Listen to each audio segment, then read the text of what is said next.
Hello नमस्कार, मैं R K Saxena, excellence mastermind coaching Rewa Madhya Pradesh. और ये हमारा एडीपीओ जिसका एग्ज़ाम आपका 18 दिसंबर 2022 को होने वाला है, तो उसी के लिए मैं एक छोटा सा एक्ट पढ़ा रहा हूँ। ये मेरा एक्ट का तीसरा पार्ट है, इसको आप देखें, निसंदेह रूप से आपको फ़ायदा होगा।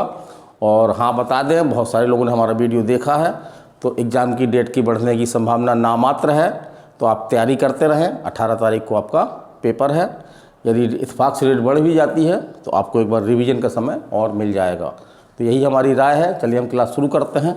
हमारा अधिनियम है माता पिता और वरिष्ठ नागरिकों का भरण पोषण तथा कल्याण अधिनियम 2007।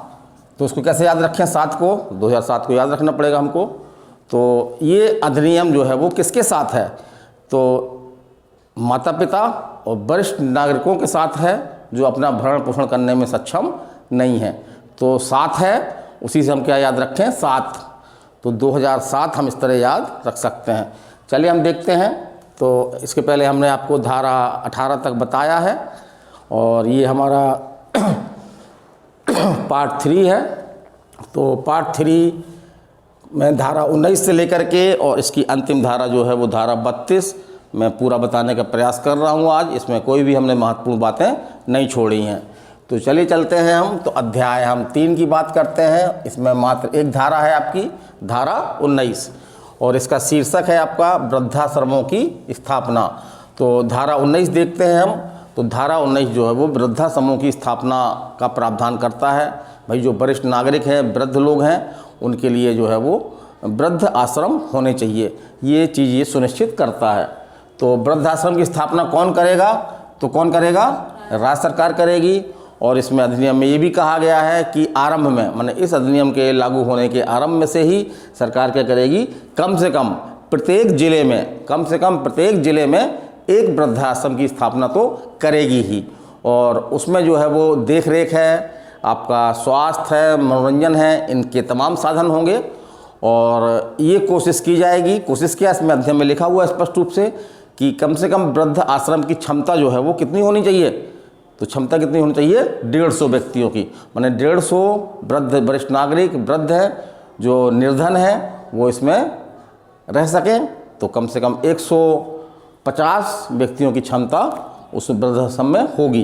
तो उसको आप याद रखिएगा, क्षमता कितनी होगी? 150। कौन स्थापित करेगा? राज्य सरकार स्थापित करेगी। और इस अधिनियम के प्रारंभ होने के जिले में, है ना, कम से कम कितने? कम से कम एक, कम से कम एक, और अधिक से अधिक जितने कर सकती है अपनी क्षमता के अनुसार करेगी। फिर राज्य सरकार वृद्धाश्रमों के प्रबंध की, है ना, स्कीम बनाएगी। तो ये क्वेश्चन पूछ सकता है कि वृद्धाश्रमों के प्रबंध की स्कीम कौन बनाता है? तो कौन बनाता है? राज्य सरकार बनाती है। कौन बनाता है? राज्य सरकार बनाती है। तो चलिए अगला अध्याय देखते हैं। तो इस अध्याय में केवल एक ही धारा थी आपकी, धारा 19। अध्याय 4 की बात करते हैं। तो अध्याय 4 भी जो है वो, इसमें मात्र एक धारा है। वो धारा कौन सी है आपकी? धारा 20। धारा 20 है। तो इसका शीर्षक है वरिष्ठ नागरिकों की चिकित्सीय देखरेख के लिए उपबंध। तो धारा 20 में जो कहा गया है कि वरिष्ठ नागरिकों के लिए चिकित्सा सहायता, तो कौन सुनिश्चित करेगा? राज्य सरकार सुनिश्चित करेगी। तो कौन सुनिश्चित करेगा? राज्य सरकार सुनिश्चित करेगी। इतना ही काफ़ी है धारा में। फिर चलते हैं हम अध्याय 5। तो अध्याय 5 जो है वो धारा 21 से लेकर के धारा 23 तक, धारा 21 से लेकर के धारा 23 तक में प्रावधान किए गए हैं। और इसका शीर्षक है वरिष्ठ नागरिकों के जीवन और संपत्ति की, वरिष्ठ नागरिकों के जीवन और संपत्ति की सुरक्षा, है ना, वरिष्ठ नागरिकों के जीवन और संपत्ति की सुरक्षा। तो चलिए हम धारा 21 देखते हैं। धारा 21 में क्या है? तो धारा 21 में है आपका वरिष्ठ नागरिकों के कल्याण के लिए प्रचार, जागरूकता आदि के उपाय। तो ये कौन करेगा? ये सब जो है वो कौन करेगा? राज्य सरकार करेगी, है ना, राज्य सरकार करेगी। माने कि इस अधिनियम का प्रचार और जो वृद्धाश्रम वगैरह है उनका प्रचार, जो इस आपके जो वरिष्ठ नागरिक हैं उनके कल्याण के लिए जो योजनाएं हैं उन तमाम का प्रचार प्रसार करेगी, लोगों को उसके प्रति जो है वो जागरूक करेगी। ये धारा के धारा में कही गई बात, धारा 21 में ये बात कही गई है। चलिए कौन सुनिश्चित करेगी? राज्य सरकार सुनिश्चित करेगी।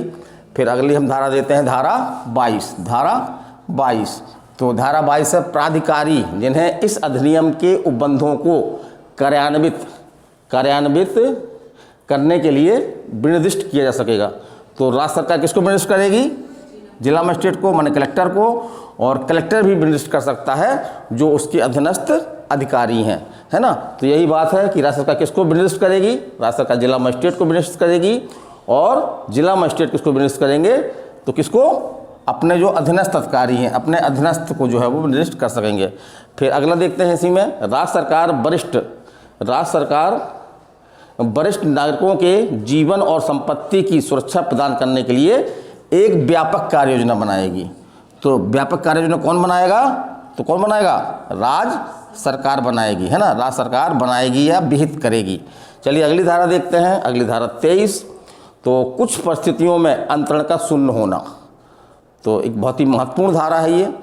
असल में होता क्या है, जो आपके वरिष्ठ नागरिक होते हैं, है ना, उनके पास जो संपत्ति होती है वो किसी को दान कर देते हैं या किसी को अंतरित कर देते हैं, कई रूप से अंतरित करने के हैं, और उसमें शर्त ये रहती है कि आप हमारी जो है वो देख रेख करिएगा, है ना। हमारा तो बुढ़ापा है, हम लाचार हैं, आप हमारी देख रेख करिएगा। और यदि ऐसा व्यक्ति जिसको संपत्ति अंतरित की गई है या दान किया गया है, यदि वो देख रेख करने से क्या करता है? इनकार करता है, तो इस तरह का अंतरण जो है क्या होगा? इस तरह का अंतरण जो है वो क्या होगा? शून्य होगा। तो यहाँ पे ध्यान रखिए, शून्य करनी नहीं होगा, अवैध नहीं होगा, क्या होगा? शून्य होगा। तो यहाँ से क्वेश्चन बनता है, लिख सकता शून्य होगा, अवैध होगा, शून्य करनी होगा, इनमें से कोई नहीं, तो क्या होगा? शून्य होगा। मतलब कि पूरी तरह से समाप्त हो जाएगा। संपत्ति कहाँ चली जाएगी? वरिष्ठ नागरिक के पास चली जाएगी। चलिए अगला देखते हैं। अब हम बात करते हैं अध्याय 6 की। तो अध्याय 6 के प्रावधान जो है वो धारा 24 और 25 दो धाराओं में है, और ये आपराधिक धाराएं हैं जहाँ पे अपराध का सृजन होता है। तो इस पूरे अधिनियम में केवल एक धारा है जो अपराध का उल्लेख करती है ना। एक धारा है अपराध का उल्लेख करती है। वो धारा कौन सी है आपकी? धारा 24। धारा 24 इसमें क्या लिखा गया है? इसमें लिखा गया है कि ऐसे वरिष्ठ नागरिक जिनकी देखरेख करने का किसी व्यक्ति का दायित्व है और वो देखरेख न करके उसको जो है वो निराश्रित छोड़ देते हैं या पूरी तरह से त्याग देते हैं, जैसे घर से बाहर निकाल दिया या किसी अनजाने स्थान पर उनको छोड़े आया और छोड़ के चले आए, तो ये इसको जो है वो एक अपराध की श्रेणी में इस अधिनियम में माना गया है, और इसके लिए दंड का प्रावधान भी किया गया है। तो दंड क्या है?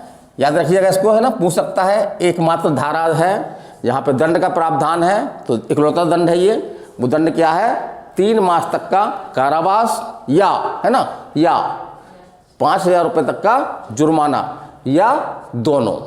तो याद रखिएगा 3 मास तक का कारावास, 5,000 रुपये तक का जुर्माना या दोनों। चलिए हम अगली धारा देखते हैं, धारा 25। तो अपराधों का संज्ञान, है ना। तो इस अधिनियम के अधीन प्रत्येक अपराध कैसा होगा?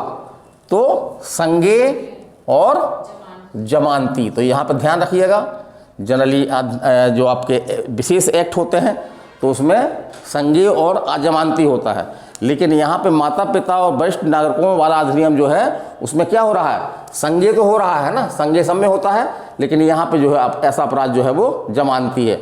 माने कि धारा 24 का जो अपराध है वो जमानती है ना। वो क्या है? जमानती है। माने जमानत जो है वो यदि शर्तों का पालन करता है वो व्यक्ति अपराधी, तो उसको जमानत दे दी जाएगी। चलिए अगला हम चलते हैं। तो अध्याय, हाँ एक चीज़ और उसमें बहुत इंपॉर्टेंट है, अपराध का विचारण कौन कर सकता है? इस अधिनियम के अधीन एकमात्र अपराध है, वो अपराध कहाँ है? धारा 24 में। तो इस अपराध का विचारण कौन कर सकता है? तो कौन कर सकता है? कोई मजिस्ट्रेट, है ना। तो कोई मजिस्ट्रेट। तो यहाँ पे हम बता दें, जैसा हमने पहले भी बताया था आपको, कि मजिस्ट्रेट की श्रेणी में जो है वो 3 लोग आते हैं आपके। कौन कौन? Second class magistrate, first class magistrate और सीजीएम, मुख्य न्यायिक मजिस्ट्रेट, मुख्य न्यायिक मजिस्ट्रेट। फिर चलिए हम आगे चलते हैं, और इसका विचारण की रीति क्या होगी, है ना। विचारण का तरीका क्या होगा? तो विचारण का तरीका क्या होगा आपका? संक्षिप्त विचारण। विचारण का तरीका क्या होगा आपका? संक्षिप्त जो है वो विचारण। चलिए अगला अध्याय है, अगला अध्याय 7 है, और इसमें जो है वो प्रकीर्ण से संबंधित है। प्रकीर्ण मतलब होता है कि जो किसी अध्याय में ना आता हो, माने कई तरह के प्रावधान, कई नेचर के प्रावधान जो है वो एक साथ हम जो है वो उसको दे देते हैं। तो ये धारा कहाँ से कहाँ तक है, धारा 26 से लेकर के धारा 32 तक है ना, 23 नहीं बेटा है ना, 26 से लेकर के धारा 32 तक। और चलिए ये धाराएं छोटी छोटी सी हैं लेकिन इम्पोर्टेंट है, पूछ सकती हैं। जैसे कि धारा 26 में क्या कहा गया है कि अधिकारियों का लोक सेवक होना, माने इस अधिनियम के अधीन बहुत सारे अधिकारी हैं इन्वॉल्व हैं जो, तो वो सब क्या होंगे, लोक सेवक माने जाएंगे। और लोक सेवक किस धारा में, तो आईपीसी की धारा 21, आईपीसी की धारा 21 में जो है वो इस अधिनियम के अधीन कार्य करने वाले सभी है ना व्यक्ति जो है वो क्या माने जाएंगे, लोक सेवक माने जाएंगे। फिर आगे हम देखते हैं धारा 27, तो सिविल न्यायालय का वर्जन। तो ये अधिनियम एक विशेष नेचर का है, तो इसमें जो है सिविल न्यायालय को जो है आने से इसमें रोका गया है, माने किसी भी बात के होते हुए जो है वो सिविल न्यायालय जो है इस अधिनियम में दखल अंदाजी नहीं करेगा। तो सिविल न्यायालय की जो है वो मनाही की गई है, किस धारा में की गई है, धारा 27 में, धारा 27 में। फिर धारा 28, तो ये आमतौर पे हर अधिनियम में धारा है और बहुत कंफ्यूज भी करती है कि किस अधिनियम की कौन सी धारा में सद्भावनापूर्वक कार्यवाहियों के संरक्षण की बात की गई है।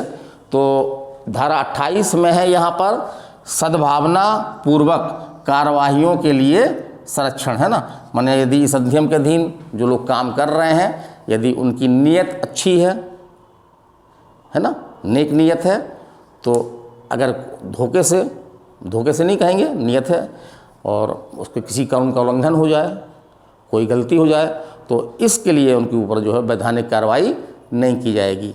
ऐसा इसलिए प्रावधान किया गया है ताकि वो निष्प्रकर होकर काम करें है ना, डरे हुए काम ना करें। फिर आगे चलते हैं धारा 29। तो धारा 29 में है कठिनाइयों को दूर करने की शक्ति। तो ये धारा अब तो बेकार हो गई है और 2 साल के अंदर तो कठिनाइयों को निराकरण करने की शक्ति किसके पास है, आपकी किसके पास है, राज्य सरकार के पास। कठिनाइयों को दूर करने की शक्ति किसके पास है, राज्य सरकार के पास। और कब तक, तो अधिनियम लागू होने के 2 वर्ष के अंदर। तब तो 2 वर्ष बीत चुके हैं क्योंकि 2007 का अधिनियम है, 2009 में जो है वो ये शक्ति जो है वो निष्प्रभावी हो गई है। चलिए अगला देखते हैं हम धारा 30, तो निर्देश देने की केंद्र सरकार की शक्ति। तो अधिनियम को क्रियान्वित करने के लिए है ना, कौन, केंद्र सरकार जो है वो राज्य सरकार को क्या कर सकती है, समय समय पर जो है वो निर्देश दे सकती है।